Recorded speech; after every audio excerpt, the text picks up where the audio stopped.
WW2Armor.org's contribution to Virtual D-Day 2020. I'm Jared Zammit. I'm John Thomas. Jared and I will be your virtual tour guides today for the D-Day component of the World War II Armor collection, brought to you with the blessings of Rabbi Rob Thomas. Take a walk, Jared.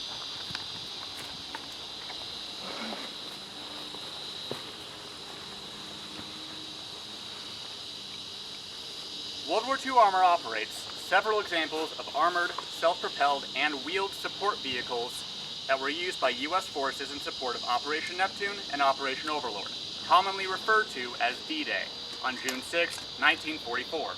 Let's meet some of the vehicles of the fleet and explore the role and history of their use on that day on the beaches of Normandy and the U.S. designated sectors codenamed Utah and Omaha. Folks, modern dramatic retelling of the events on June 6, 1944 Normandy D-Day landings often focus on the infantry's role and may leave many wondering why they were left without armor to help storm the beach.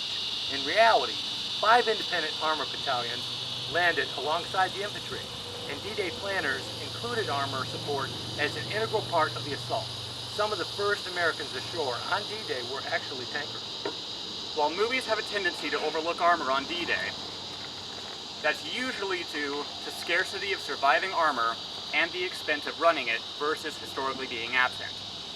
2 M4 Sherman tank crews, commanded by Sergeant George Geddes and Sergeant Turner Shepard of Company B, 741st Tank Battalion, were among the first American soldiers to land on Omaha Beach during the D-Day landings. The 2 crews, whose duplex drive-equipped Shermans, allowed the tanks to swim to shore. They made it to shore in Omaha Beach's Easy Red sector shortly before H hour, 6:30 a.m., and the landing infantry.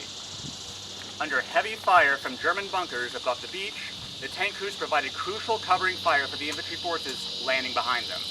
The assault forces on Omaha Beach with Assault Group 01 from the 741st Tank Battalion included 56 Sherman tanks, but only 16 successfully made it ashore shortly after H hour. Those 16 tanks consisted of 5 duplex drive Shermans, 6 Shermans equipped with deep water wading trunks, and 5 dozer equipped Shermans to take out the German obstacles once they got onto the beach. Assault Group 02 from the 743rd Tank Battalion arrived at Omaha delivering armor support from the 743rd. Shortly after H hour, Assault Group 02 saw 42 Shermans, consisting of 32 DD Shermans, duplex drive, 7 deep water wading Shermans, and 3 dozer-equipped Shermans that successfully made it ashore. A total of 58 Sherman tanks landed in the initial assault wave on Omaha Beach on June 6, 1944. Elements of the 745th Tank Battalion were the 3rd Tank Battalion to land on Omaha Beach to reinforce the losses suffered by the 741st Tank Battalion with Assault Group 01. At approximately 12:20 hours, the reconnaissance platoon landed, and Company B, equipped with 16 M4 Shermans, landed at 1500 hours. On Utah Beach, the 70th Tank Battalion landed 39 of its 48 M4 Sherman tanks shortly after the first assault group made its way ashore. Those 39 tanks consisted of 27 duplex drive Shermans, 8 with deep water wading snorkels, and 3 dozer blade equipped Shermans. The battalion's light tank company, Company D, landed all 16 of its M5A1 Stuart tanks around 1500 hours. The 746th Tank Battalion landed 48 of its 48 M4 Shermans around noon on D-Day.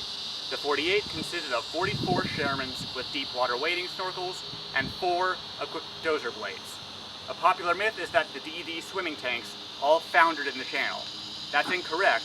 When one assault group and the initial group from the 741st launched too far out in heavy seas, this caused the majority of those vehicles to be lost. The 2nd Assault Group 02 received word of them foundering and decided to risk their landing craft in an attempt to get badly needed armor ashore.